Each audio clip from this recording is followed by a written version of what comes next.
Hello everyone, my name is Eric Sprouse and I was the creator and director of In Neon. And I'm Amber McDonald. I played Kimberly McCabe on In Neon. And for the next hour and a half we're going to take you on a bit of a behind the scenes commentary on what we did to make the pilot episode come to life. This was a project that we tried to launch for almost 8 years. This was the third time. I guess the third time's the charm. Mm-hmm. And a college campus provides everything you could possibly want. You have, if you need a police station, you have the public service, the campus security station, and if you need a hospital scene, you have an infirmary. So the story unfolds on a college campus. There weren't too many soap operas I've ever seen. I don't think I've ever seen a story take place on a college campus. When we were putting this together, I'm not sure who I wanted to narrate the open for as long as I had this written. And somebody one day just said, "Why don't you do it?" to launch the whole show. Mm-hmm. So I said, why not? Well, this part right here was so nice because we got a chance just to kind of kid around, and what's funny is that in the storyline we're all close friends, and actually in real life too we're all friends. We all go out together and always went karaokeing every Thursday night all together. So actually interacting with each other and joking around and kind of having a good time was not just a script, because we really all were pretty good friends. And in fact, I remember when we first got together, everybody kind of knew each other here and there. There were some newcomers, like not everybody was familiar with Ted, not everybody, Jack, or Mary, who played Cindy, Dante, who played Mark, and Jared, who played Brett, and you, who played Kim, were involved with the television station. So you kind of had a heads up on knowing each other. But I remember that scene right there was kind of stiff. Mm-hmm. And we really needed you to instantly make chemistry, which is a hard thing to do. Right. And the slow motion also added to the effect. And actually watching it, because a lot of us have graduated, it's kind of sad to see, because we know that we are leaving this all behind. In a way, this is almost a real story, because you really are graduating, the group of you. Right, Dante, myself, Jared, all graduated, so this was a really nice bonus for our senior year to take home with us and to have worked on. That opening there within Neon, when the light clicks on, I've had that, that's something I had in mind for a long time. I wanted the opening graphic to just click on like a neon light. And what a lot of people don't know is the main basis, the spine of the whole production is the story of you and Jack, off to see your name in neon lights. And that's kind of neat. I like productions where you have the name of the show in the dialogue of the script, and I thought that was kind of neat. I love these pictures too, because we didn't know that this was going to be part of the open, and during the premiere night on the big jumbotron with all these people, we saw this, and it was actually a tearjerker, because we were seeing all of these wonderful memories that that we've created, even in making this production, because this did take about a year to make, and long shoots, and it was just really worth it, really worth it. Yeah, and one thing I wanted to mention here especially was, the reason I set this up is, in my opening dialogue, when I talk about flipping through pictures in a photo album, that's why I did all those photos there, to make it look like you're flipping through college pictures in a yearbook. And then on that last photo, when you do the zoom in on the characters involved, I kind of go up over their shoulder to go flipping, It was kind of like the dialogue was like, if I could only go back to those college years, and you go from the yearbook into the real life experience here. You go into the actual coming up on the college campus out of the yearbook. And one thing about that open that a lot of people didn't know was that was an accident. Well, originally after this episode on, we were not supposed to have an open for the show, like a generic 60-second open. And I thought that everybody seemed to like those photos so much that we just took that same open and used it for every episode thereafter. Right, right. And I convinced you to use that as the open with Wherever You Will Go, the theme Neon. That's right, you did. And he I didn't like it at he first. wasn't going to use it, and I said, "You're absolutely crazy not to use those photos. They're so." I think they just grab you, and it grabs the audience, because whether you're in a Neon and you know the characters personally or not, you definitely can identify with the characters, and because everybody's so different in this cast, and it's very interesting to watch. And a lot of the storyline that we have in Neon is based on real life experiences and the same experiences and challenges that you do face in college. So I think it's been so interesting, even for people that have no idea who any of us are, come up to you and say, "I love that show, I watch it, I can't wait till next week, would you please tell me what's going on, what's happening?" And people are really fixed in, which really surprised me, because usually on a college campus and college television station, it's not as entertaining, and it's not to the level that you would like it to be. But this certainly surprised everybody, and it took off, and it was definitely absolutely the highlight, I think, of many people's years. I think it was the highlight of the television station, because I just don't think we have a production that comes close to it. No, I think this was the biggest project we ever did here, ever in history. Pound for pound, shoot for shoot, scale for scale, and I still have a lot of people have told me, every episode makes it get better. It gets better every episode, and I don't really think that's true. I still have a certain soft spot in my heart for the first episode. I liked it a lot. And this was nice, because this is actually the first shoot I was on with Dante, and he taught me how to do these exercises, because I don't. Who plays Mark? I don't exercise at all, and he was trying to show me how to exercise, and I was here, I'm acting like I'm all out of breath, and I probably was, because I hadn't exercised in a long time, so I'm not an exerciser, so he had to show me some moves. The funny thing about this first opening sequence here is when you were doing your Tai Chi. After we did all these scenes over and over and over and over and over, I remember you saying to me, "Well, I feel like I could really go on a jogging, really on a workout right now." Yeah. And because you're doing so much, and this was like over and over. It only lasts on TV like, 10, 20 seconds, Yeah. but you were doing this all afternoon, literally, for take for take. Right. Now this is a nice scene too, because it's the first scene that you see the character of Mark. You meet Mark, and at this point, the audience still doesn't know he's blind. They just think he's sleepy. He just woke up, and they kind of think that, he's just a normal guy. And the one thing I wanted to make very clear of Mark is I wanted him to be a normal guy with a disability. I've known a lot of people in my life with disabilities. I knew people that lost their arms. I've met people that, family members who have been blind, that kind of thing, and they just want to be treated like normal people. And that's the whole point of Mark. And he is just a normal guy with a certain disability. Right, right. I remember this take. Yeah, this took about 900 times, because Dante has to catch it with his eyes closed, and it has to be right on cue. It's all up to you. So it's all up to me for him to basically catch it. And you have to be coordinated. Yeah, exactly, like a basketball player. I like this song for Dante, Weapon of Choice, especially right here. With the weapon of choice, and you say, "Oh my God, he's blind." Now the hearts on his shorts, that was Dante's little, he says, "Can I have hearts on my shorts?" I'm like, yeah, knock yourself out. I think it'll be kind of funny.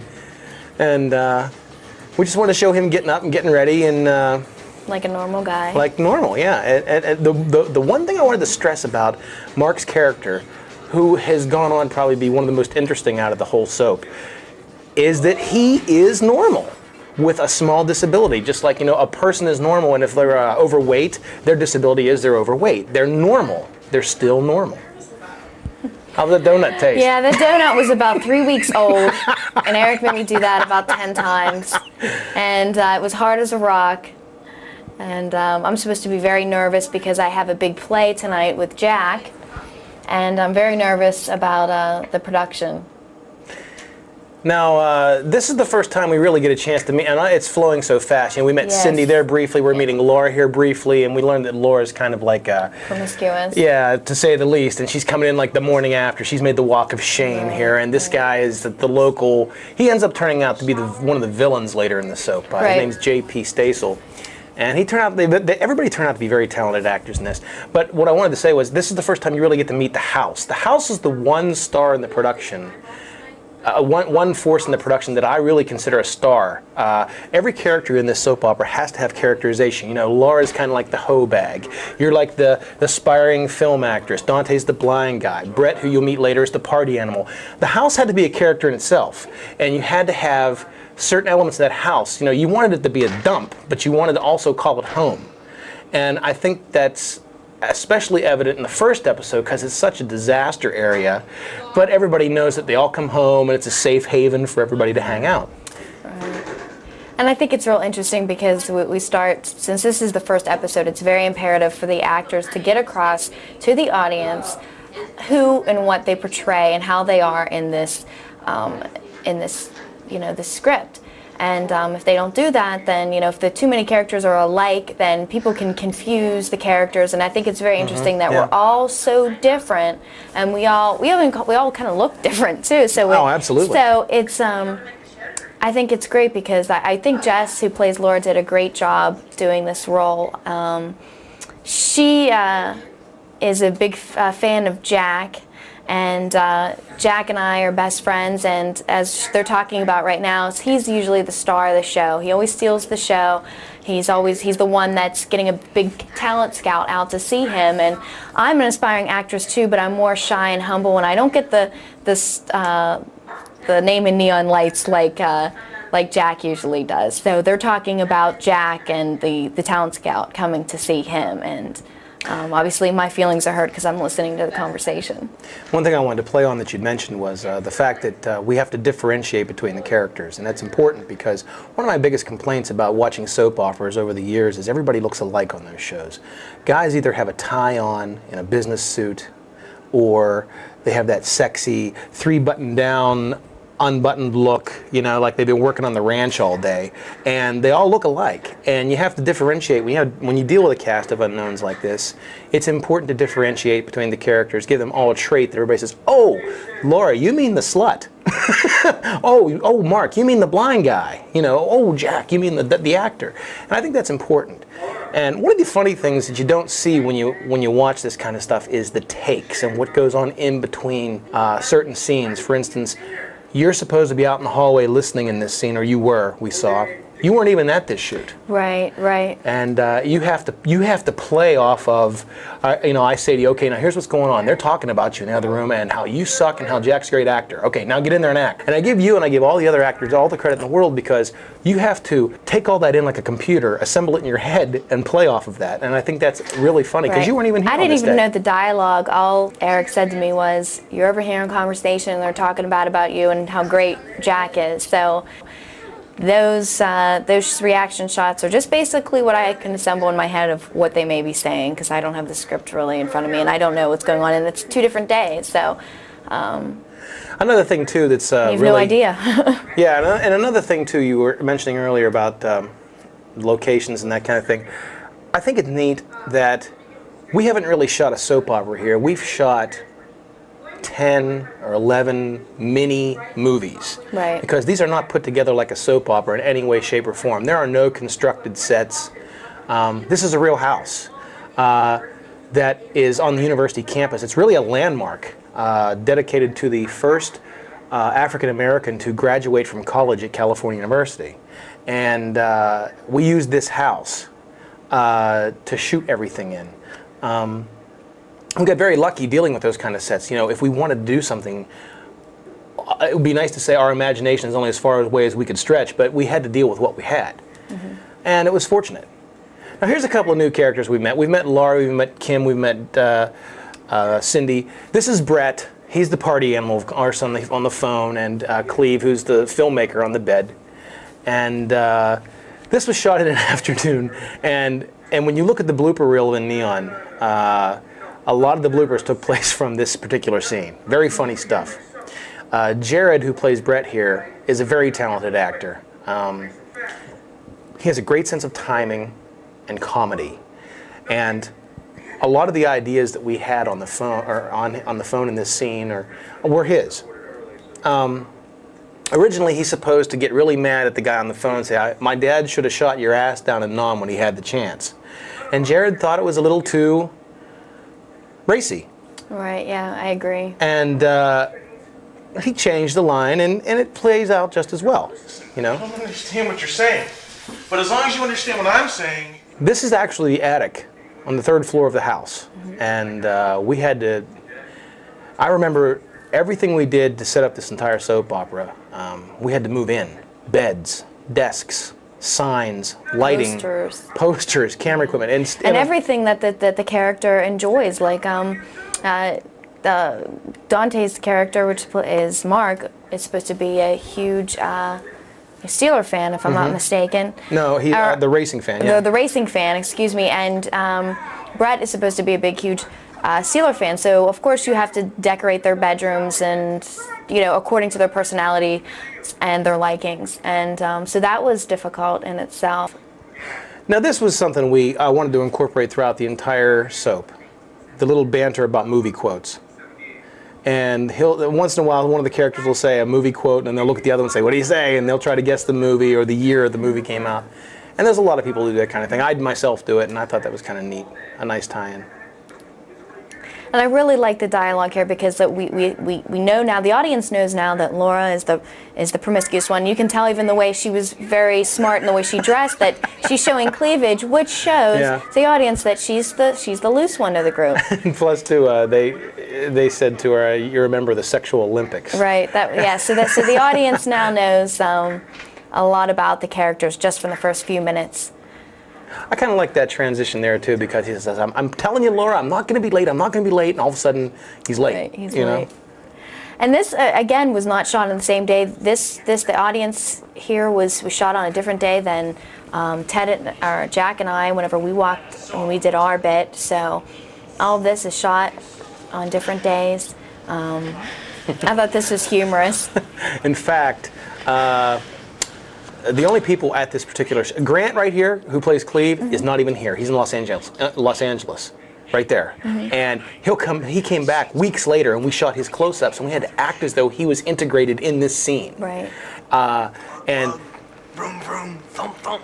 And as you can see, they play off of each other or their looks. And they've done a great job there. Great direction, actually. I should say this is a compliment to you because you're giving them.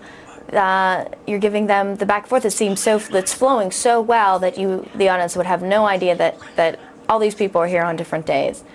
And of course, when you're dealing with a budget like this and you have practically no budget, people were like, "Well, where's all the extras? Where's all the people in the theater?" And we couldn't get them. No one wants to come for an afternoon, be 100 extras, and be in this kind of thing. So right, but you have no idea that because it's shot because you know that they're late, so they're sitting in the back of the theater, so it works well, and they're all together, and it's shot tight, and they know that they're at the back of the theater because they were all late, so you can't even tell.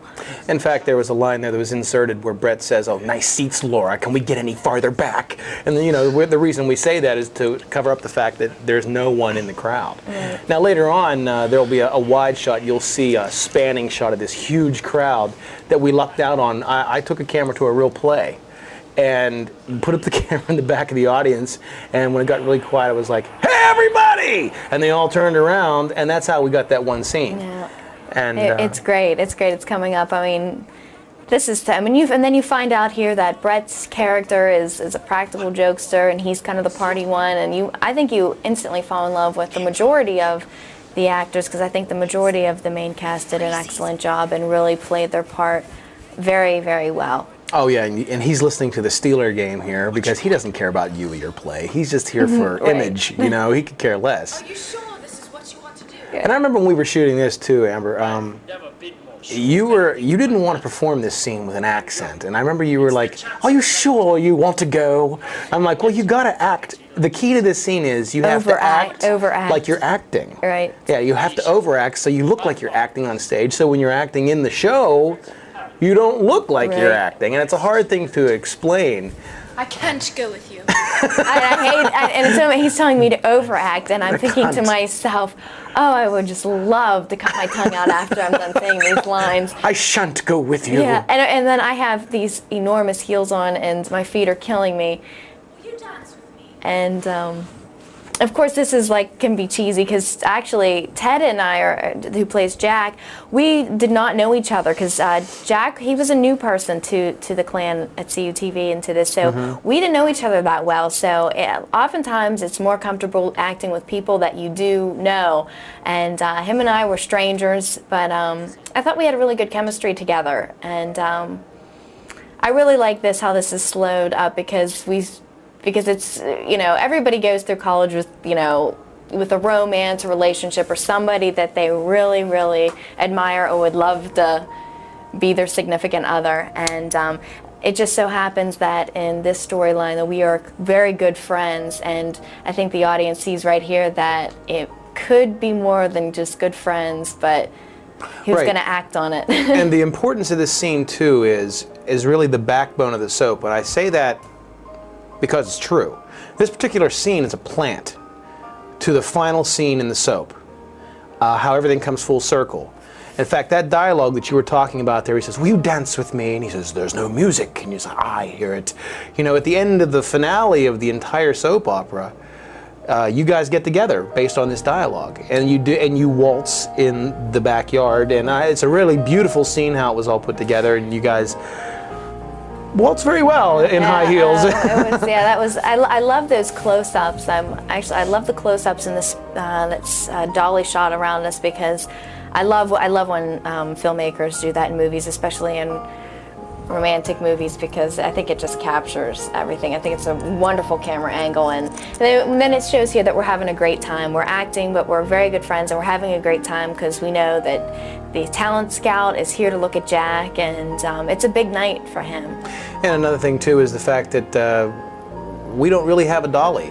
We use those technical terms, but we have like a camera, basically going around in circles, and I think you guys pulled this off. This was a scene where you guys, it was supposed to build over a period of time in the slow-mo part where you're acting, and then all of a sudden you gradually smile, and then you realize you guys are really good friends, and it's almost like a kiss there. Should we or should we not kiss there? And then he leans in and that's actually a stage kiss. We were debating on whether it should be a real kiss or not, and I said, well, since we are two theater majors, it should be a stage kiss. So it was a stage kiss, and we still got that across the audience, and this was just hilarious. This was a great tension breaker. This was great. I remember at the premiere, this was fabulous. This was fabulous. So creative. The play, yeah! Great job! And of course that was the audience shot, that they're not even there. Right, that's not even there, and nobody has any idea. It looks like we had all these people here that day, and it looks like, this is, it really is incredible how this all came about. This all was shot, those audience shots were shot on a completely separate day. In fact, this shot here, there was only two guys clapping in the foreground underneath the camera lens, and it was myself, I think, and one of my camera people. But when you incorporate it back and forth with the integrated footage of the real production and shooting you guys from the back in the darkness of the audience out in front of you, I think it works together pretty well. Friends to the end. Always. That dialogue comes up too in the 7th episode that kind of plays back. And I think this was a nice transition here too. Yeah, because this is the big celebration, the big party afterwards, and it's really supposed to be celebrating Jack's night and the beginning of the school year because everyone's starting school. This shoot right here actually was the very first shoot of In Neon ever. And everyone was nervous this night.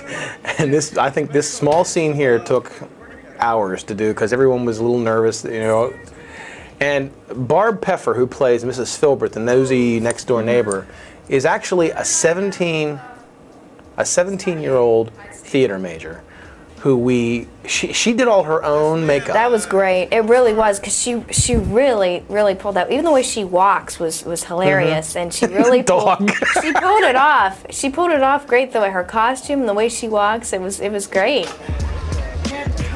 Every time I see her, I make an ass And this is the purpose of the party is kind of like a chess game. You put your pieces in place You want to establish everything that happens as a result of the party, and then you put everything into motion. Thanks, Cleve. And everything that really goes on that launches this point of the soap opera forward takes place here at the party that night. Right, and of course, you know, with this being a film, and especially on college campus, you can't have alcohol. So of course, these are all empty bottles that we have to pretend we're drinking out of. Yeah, and it was funny because you had Irving Smith, who plays Doomer, in the background. He was carrying 2 kegs on his shoulder, which is just about impossible. Guys can do that. And it's funny because there's even movie posters in the kitchen. I mean, so it's a typical crazy college house with a bunch of kids living in it. Mm-hmm. And I think that plays out well. I mean, there's a lot of, you know, we could have done a little bit more raunchiness if this was a real production. I think you see a little bit more of that kind of raunchy thing in college. But, you know, I think the element that we got here, we carried over pretty well. I remember it was about 100 degrees when we shot these scenes. This was the summer of 2001. And somebody, if you can look back on the window here, just above Mieri's head, somebody actually wrote "hot" on the window because it was like sweltering and the air conditioning broke down. It was just miserable shooting this. And I think Jared, who plays Brett here, was complaining the most because he had to wear a tie and a dress shirt. And it was just... Yeah. We all lived in these clothes for like months because we were in the same clothes for this first episode, the majority of the episode. So I have an outfit on, and every time I'd go to shoot, I'd think to myself, because I had summer classes and I would see people around, and I'm thinking to myself, people must think I only wear these clothes around when I'm going to shoot, because you'd have to wear and you'd have to wash the clothes, and you'd have to, I think a lot of people don't realize that not only your shirt and your pants, but your shoes and your earrings, if you have a hair clip, if you, your length of your hair, the way your makeup is, all plays into continuity, which was such, I think we did a fabulous job, and I should say Eric did. And because it was very, very difficult. If you look, Brett's eating that pack of flavor twists. That and the donuts that you ate, I think, were the same food on the set that we just used as props for weeks. Right. And by the end of the second week, I think the donuts were all green. and the flavor twists, I remember Jared eating these flavor twists here like, oh, these are horrible. They're all mushy. And it was just a real, ugh, I wouldn't have touched them. But I think all things considered, you know, there's supposed to be a party going on in the background. You see the lights. The lights were a great asset. Yeah, the lights actually belonged to Grant Jack, who plays Cleve, the filmmaker. And he had these colored lights, and if it wasn't for those colored lights, these party scenes wouldn't have been as effective coming up. It just shows like there's a lot of stuff flying and happening, and we managed to get a couple of extras here and there, but those lights really made the difference. Right, and right now they're talking about a one-night stand between Laura and Jack. And if the viewers don't know what's going on, Jack is actually going out with Cindy. And Jack and I are best friends, but Laura and Jack have had a one-night stand, and they're talking about it. Jack's kind of like the guy that all the girls want, and so they're talking about it, and they're trying to keep it from Cindy. But Laura definitely wants Jack, and like I said before, Jack and I just have a very close friendship, and they're talking about some intimate. Yeah, this actually turned out to be one of the most memorable scenes, I think, in the whole soap opera. They're talking about, they call it the Susie Q scene, where Laura's talking about having sex with food, in particular a Susie Q.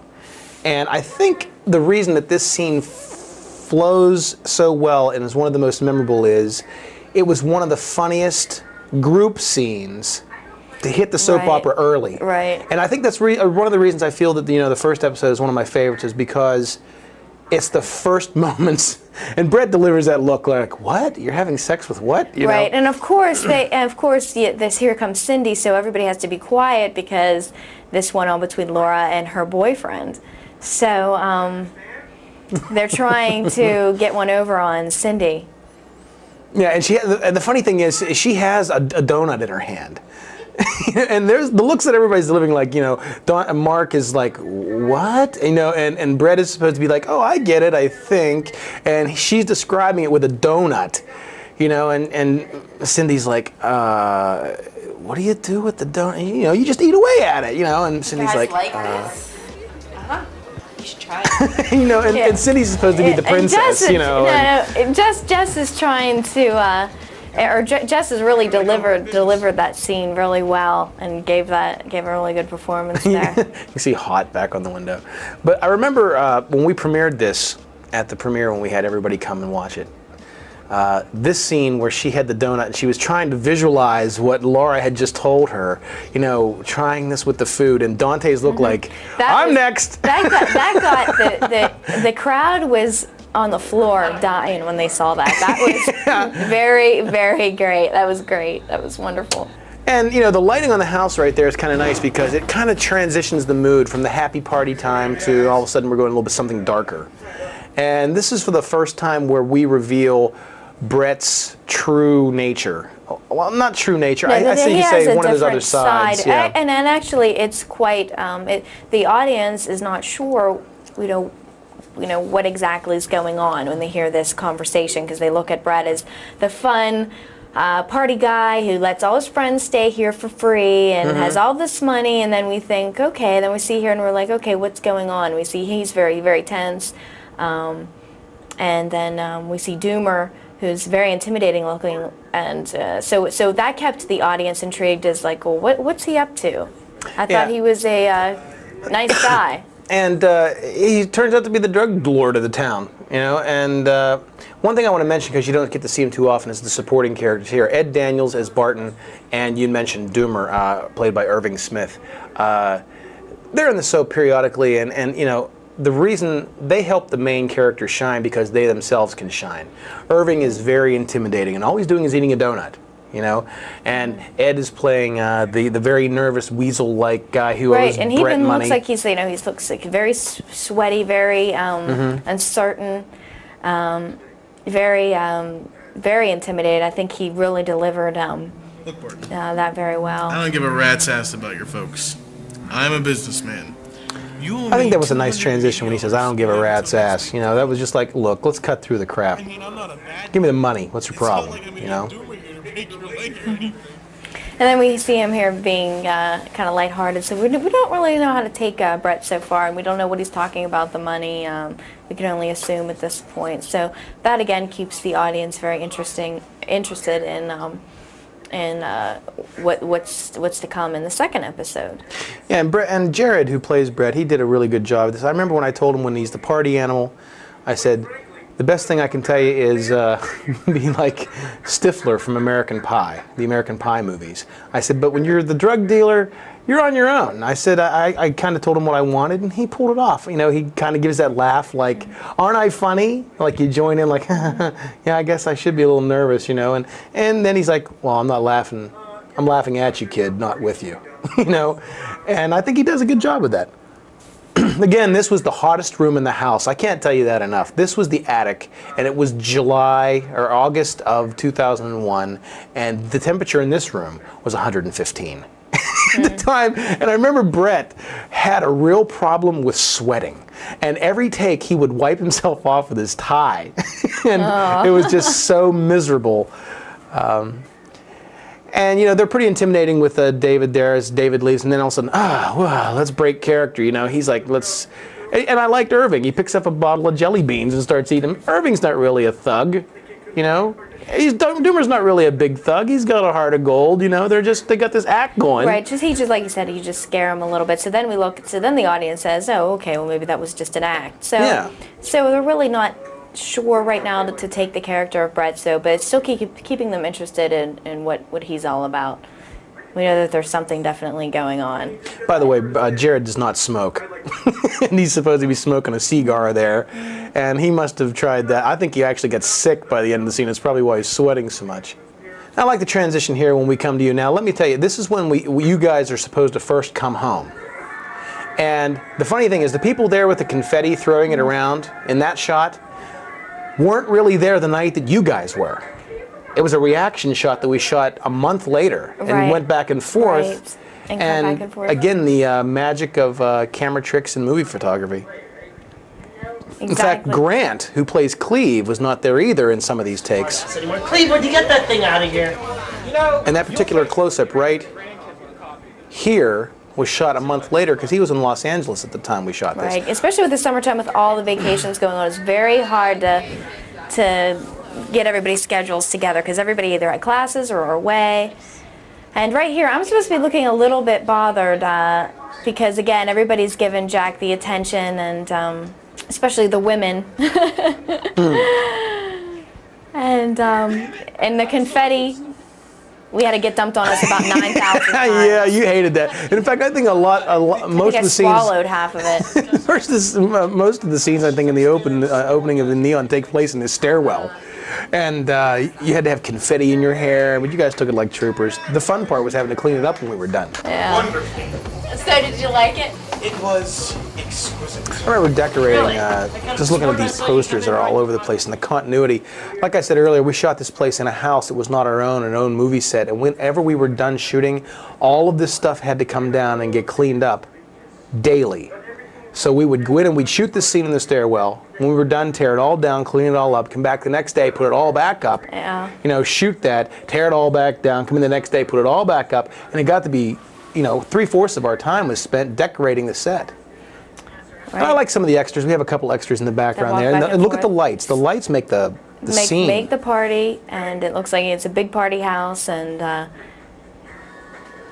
it looks like it's a big bash, and anybody who's anybody is definitely there. Yeah, and exactly. We definitely see, okay, Brett's definitely. In fact, if you look closely, there's a lot of scenes. I remember a couple of specific party scenes. We were low on extras. Now, for instance, this is Brienne's first time when she walks in. We had to have her play an extra as well. Like, we had to shoot like Jared up on a table dancing and partying, and I said, we need a couple more extras. And we would have Bree put on a different shirt, a backward baseball cap, tie her hair back, and sunglasses to be a body in the room dancing. Same way with Barton, who was up there. The guy was intimidated in the across from Jared in his room. We would have him play an extra, and he brought his girlfriend one night to be an extra. And it was just, you know, this was a whole campus effort to put this whole thing together. And I really take my hat off to everybody having to put in so many hours. And in fact, the guy walking up the stairs right there, that's Ed Daniels. That's the guy that played Barton in the room. You know? Because again, people don't realize that in the summertime, it's like a ghost town on a lot of college campuses, and then here you have your main cast who you do get to come up here, and then you have to work around their schedules, and you know, like I said, with classes and vacations, and then but during the summertime you don't have a lot of classes going on, you don't have a lot of bodies, you can't even say, hey, people walking on the street, would you help me out? In fact, that scene right there, I wish we could back it up and look at it. Up in the far left corner is Jess, who plays Laura, dancing with a ball cap and sunglasses on, in a totally different outfit. Now this scene's interesting because there was only 3 extras here that night. Me, Ted, who plays Jack, and LeVar Cunningham, who's one of my writers. And if you watch, crossing right, there's LeVar in the background. And that would be me, that would be Ted. And we just kept crossing back and forth, and we shot it with a long angle lens, so it just looks activity. You don't really, since the focus is on their conversation, you don't really take for granted that there goes Ted again, you know, and there I go, and then there goes Ted again, you know, and you just see it as like a big party with a lot of people, and in fact, there's probably 5 people there, you think, and that's being generous. And they're also dancing without any music too, which I think was most people do have no idea that. Obviously, it would if you really think about it, it would disrupt the continuity or the audio between the 2 main characters talking if there was actual music playing in the room with the people dancing, because obviously the sound is going to be put in post. And you can't have 2 different, you know, forms of audio coming through, and then putting in, you know, your main audio over top of it. So they had to dance to no music. That was done as a joke, by the way, making fun of myself because everybody says I live in the '80s, and I wanted to put in and say, who the hell is this? And Jared's like, it's Billy Joel, and they're like, who the hell is Billy Joel? You know, and I thought that was kind of a cute scene. I like this because in case the audience is missing anything about the characters, or that, you know, since Jen is the new character, you know, we think it was excellently written so that Cindy can tell her about everybody, so the audience knows too, in case they missed any form element about the characters, that they're getting it reiterated to them again. And right. The importance of Jen, who's played by Brienne Delfonso in this first episode, you said it the best. She is the audience. Cindy right here is telling her everything about the history of the house and who Brett is and the characters and Mark through her so the audience understands. Right, and I love that dirty look that Cindy gave me whenever she was saying she was, and that's Kim. So she kind of has it. Then the audience is like, okay, well, Laura had a one-night stand with Jack, and Cindy is boyfriend and girlfriend with him, and then you have Kim who plays myself, who's good friends with them, and she's not real happy about that. So already we know that Jack is the playboy, and the women love Jack. And then I think this is kind of like a wake-up call to parents that watch scenes like that. They're like, does that really go on at college parties? Oh, come on. Parents aren't that naive. Parents have gone to college. They know what that's all about. Yeah. It's funny because this particular scene was shot in sections. Right. There's a bar section. There's the conversation going on with you and Jack. There's this conversation here. And none of this went on at the same time. Right. For instance, their conversation, you weren't there. This was a month earlier before what we shot with you. The scene with Laura and Cleve was shot about a month afterwards when he got back from Los Angeles. I mean, it's so funny because we have to, what you don't see is putting this all together and how certain sections of the room are integrated together. And I think it's just amazing in the final product. Absolutely. I have no idea how you kept everybody's schedules together, and it That just was looks ridiculous. great. I like this little part right here because it shows that we have Jack and I have admiration towards each other, and it's kind of where we're looking. The audience says, oh, okay, they're good friends, but they're kind of acting like a little, like they like each other a little bit here. And yeah, exactly. And he hands you like a souvenir. He does that like 6th grade thing where it's like, if you like me, check this box, and he hands you this little souvenir from the play, and like, while it's something small, you're like, wow, I'm gonna keep this in someplace special. right, and I'll keep it somewhere special. So then Jack is kind of blushed, and he's like, okay. And then kind of our conversation is interrupted by Cindy. I can't tell you how many times that happened to me in college. You're trying to get your Mac on with a lady, and then you're interrupted by some kind of, the old girlfriend. So, and of course, now I'm thinking to myself, wow, this is kind of sweet of him to do that, but I still have that stumbling stone that he does have a girlfriend. Yep, reality check. Guess what? She's your best friend, too. Yeah. You got issues. Right. And then Laura, and we all of course. live together, so. Laura, of course, wants Jack, too. It's a huge, when you're in college, everybody wants everybody. It's a big hormonal drive in college, and I think that's one of the things that helped move this whole thing along. See, that's funny, though, but if you look at those scenes with the colored lights, if you don't have the lights in there, it's not half the party scene. And Grant here, who plays Cleve, I gave him all the credit in the world, too. I would yell at him and scream at him because he would blow me off on shoots, but those lights saved the first episode. Right, they did, absolutely. And then we had to sit on stools, and I must have, it was so hard to stay positioned on the stool, and then the audience then sees now that I'm bothered by the fact that he's talking to Cindy, and I'm talking about quitting school. And I'm also a little upset because I'm sick and tired of the attention always going to Jack when I'm just as diligent, but always seem to be overlooked because he's kind of like the playboy to the women, so everyone's always about Jack, so it's kind of frustrating that way. It's kind of like a love-hate relationship, I guess. And I like their little dialogue here, like, it's like when Harry met Sally, Everybody likes, and he's trying to explain it in guy terms. You guys right, what? And it's funny, and because I love that dialogue because it's so true. Because from what I understand from guys, they never want to be friends with you unless they want to be with you. And I looked at him seriously. It's like that's not true. So it was almost like a real conversation where it was like, what is he talking about? I have tons of male friends that I just consider as friends and nothing else. And When Harry Met Sally is one of my favorite date flicks. Rob Reiner did a wonderful job, and I love that line.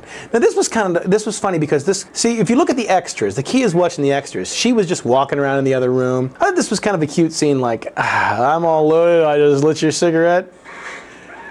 And it lands in a puddle of alcohol and catches the floor on fire, That was so funny, too. Got a big laugh at the premiere. And I think it shows everybody. It's like, well, this is college life, drinking, and it's humorous, it's dramatic. I mean, this really was I think this was excellently written. And, I thank you for that. But I think one of the real keys, and I don't want this to turn into a, like, you flatter me, I flatter you thing, but everybody I think was nicely cast for every role. Right. Jess plays Laura real well. I can't see Bree in that role. You know what I mean? I can't see Grant in Brett's role. I think everybody's cast just for the specific role that I think they'd be great at. Right, and I was really only interested in the part of Kim because I thought we had so much in common, and I just thought that that was just a good role for me. And if a different day, different place, different month, heck, if I wanted to be more, I don't know, outgoing or really put myself up to it, maybe some other role, but I really wasn't up to it my senior year, and this really seemed to be a good part for me, and I think it was a good part. Like I said, excellently casted. Jess playing Laura was fabulous. This is one of the toughest sets that we had because it had to be set up daily. Well, whenever we shot at the bar, because every single bottle had to go into place. Just a lot of little crappy. See how Grant barely bumped into that extra there? And come with the bloopers, he whaps him, he knocks him down. It's hilarious. The blooper reel is hilarious for that kind of stuff. What happened? So things are starting to hit the fan here. You've had a couple drinks in you now. I've had a couple drinks, I'm starting to open my mouth because I'm usually just kind of, to myself and just kind of go with the flow and keep things to myself. And now I'm starting to open my mouth a little bit, and I'm getting frustrated because I see Jack with Cindy, and then he gets steals your thunder professionally. Always stealing my thunder. And How did you know, Laura? You didn't even and know. Jess is Laura's starting to pick up on it. Like I think it's because you like him, kind of deal. And then here is the turning point, I think. I think this is probably the turning point of the whole series, is this line right here. What? You slept with who? Look, sweetie. You son of a bitch. I think that kind of epitomizes the entire soap because Jared is the idiot who said, or Brett is the one who opened his big mouth. It involves Jack, who's the big stallion of the group. And he's like, I did that all innocently. Everybody witnessed it. It involves Laura, so she has to hide. Cleve wants to film it. You're like, no one's listening to me, so I'm leaving. I think that line kind of just smacked everybody in the face and said, that was like a point in the whole soap that's just like, all right, let's start turning the tables here, you know? And I was in the dark of what happened with Laura and Jack, and this, again, was shot on a different day. So it's funny because you think, okay, I'm walking in the next room, boom, different day. So sometimes it was better hair day than the others. Sometimes, sometimes it was like shoots till 5 o'clock in the morning and you're like, oh, good God. I mean, it's particularly in this day, it drove me insane because there's this little piece of hair right by my cheek and it never moves. And so it drives me insane. What? You'll see Where? on the close-ups, it drives me crazy to see that. And that's another... It's funny. I'm sorry, wait. See that note on the fridge? That's a real life note that I wrote because that's a real fridge. And I would buy Pepsi on a daily basis and stock it in the fridge for everybody to drink. And that's a note that said, you know what really makes me mad is when people drink half Pepsis and stick them in here and then leave. Because you're only going to throw them away. And that's a real note from me saying, quit drinking the Pepsi, Yeah, that was certainly a highlight. Blind man thinks I'm a great actress. And Sorry, it's just been... I don't see where your hair is out of place. It's on the close-up, you'll see it's like right there, so that drives me nuts. But I think that's another thing to look at. It's like, we don't have makeup artists, we don't have people to do our hair, we don't have people to give us ideas on clothes or what we should wear. We're on our own, and sometimes these shoots can be lengthy, and then you look back at it, see that big chunk of hair right there? That drives me insane. And I'll think to myself, if I only had a makeup artist or a hair somebody who could constantly be touching you up, it would be I'd be more happy with it. But I think blew the whole scene. Yeah, I think it's just nitpicking. I think everybody just is kind of like that with themselves. I'm a lot more harder on myself than with other cast members, as far as delivery. But that's another thing that has to be taken into consideration. Is in big time movies, you constantly have people powdering your face and primping your hair and those big time productions that are outside of college, you have that luxury, and it's a heck of a lot more nice than this. But yeah, and this was a neat scene too because you're explaining how Jack is a method actor, which I had a couple of those. I think Mary, who plays Cindy, is a real method actor. She has to be motivated by actual events, and he's supposed to have had an accident in one of the stage plays at one time, and we kind of revisit that a couple times in the few episodes. This argument, it's funny because you're talking about continuity and hair. If you look at Ted, this was one of the first nights we shot, and his goatee kind of reappears and disappears. Sometimes in the first episode it's very, very thick. Other times it's very, very thin. His hair is very short here. Other times it gets very long. So I mean, But you don't notice it unless you're really looking for it, and that's like, again, the actors had to keep the continuity themselves. You know, if Ted showed up to a shoot and he shaved his goatee off, well then we all were, you know, not that he did that, but we're all in trouble, because that means we can't shoot the scene without it. So one person can really make a difference. If somebody doesn't show up or somebody doesn't have the right shirt on, that's very hard to get around, and that might blow a whole night of shooting. So yeah, I think the king of that was Cleve. Grant would always forget on what shirt to wear, and that's why I think he was so good in the first episode, is because he had one shirt. It's funny, we had to touch that particular shot, and in the upper left corner there was a microphone and it shot a shadow. If you look close, there's a big white wipe we put over top because the mic was in the shot. And then, of course, the confrontation always makes it. We had some romance, we had some humor. Now we have to have some confrontation here. So we know that there's problems, and this is typical for, you know, college or any type of environment, especially college. Young love is hard. And this was one of the first nights we shot too. So Mary and I'm sorry, I'm going to start going by character names. Cindy and Jack here were kind of raw at it, and then he steps in it right there. I think at the night of the premiere, when he said it was only a couple of times, every guy at the premiere was like, "Oh, now you did it," you know, because now you set off the ticking time bomb. Especially when you say that to a girl who's all fired up.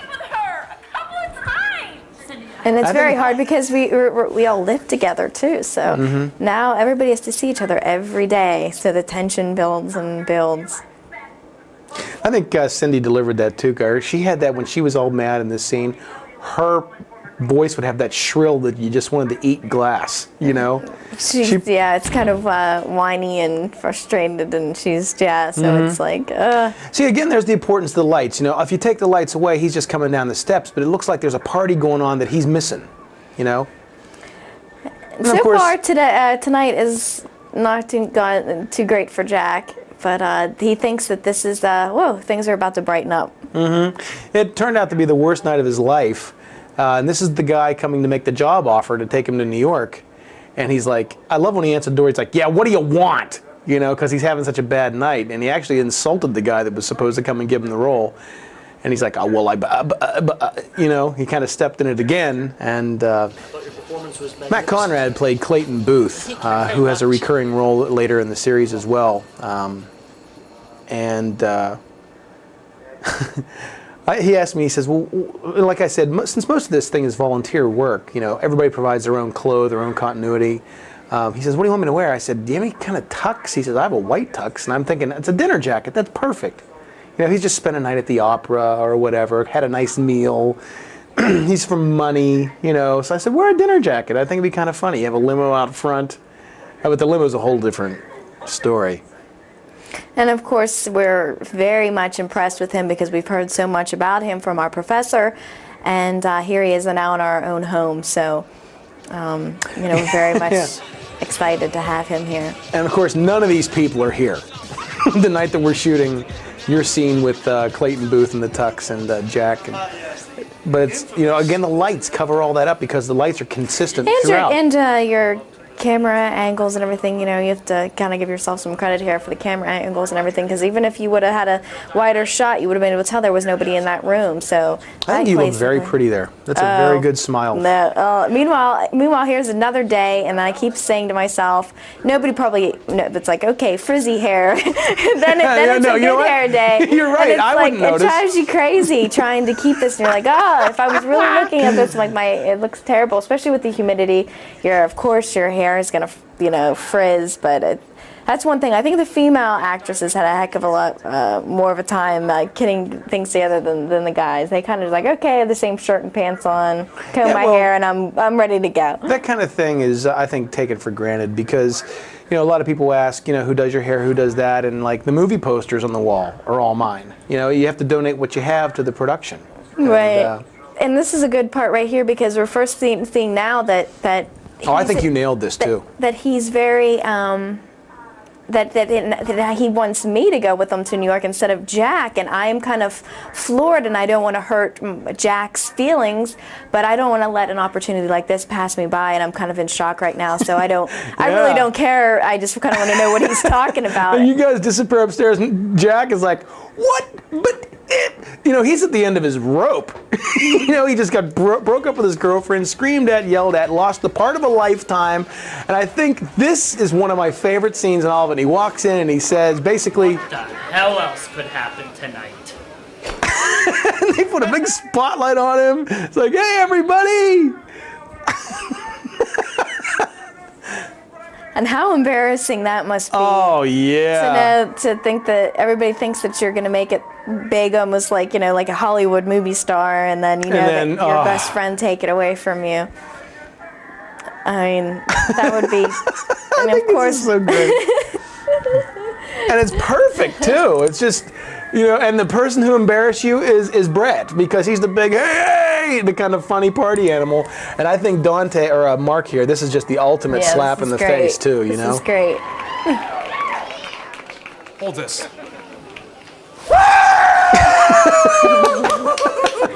That was done in one take because we didn't want to have to clean it up. I love how I delivered that, too. Here. Very caveman-like. Even if without, just with following the lines of the scripts, all these positionings, all these added, it needs to be thought out, and I thought it was very well thought out, and the pacing is wonderful. One thing I can say about In Neon, the pacing is, you don't get bored. It's not like, okay, let's move on to the next scene.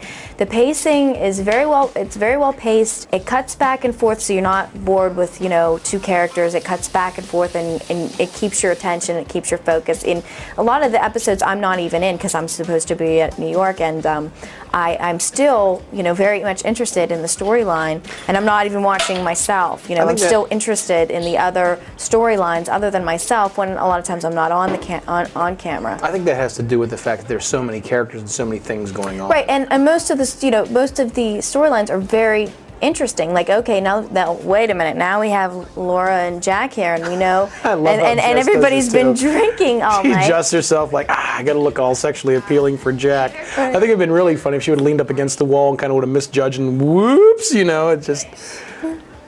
All those embarrassing moments when you have somebody around that you really like, you'll trip or run into something or say something really foolish. I've done that numerous times, and. So he's kind of basically blown her off, and now she's going to drink some more because she's upset.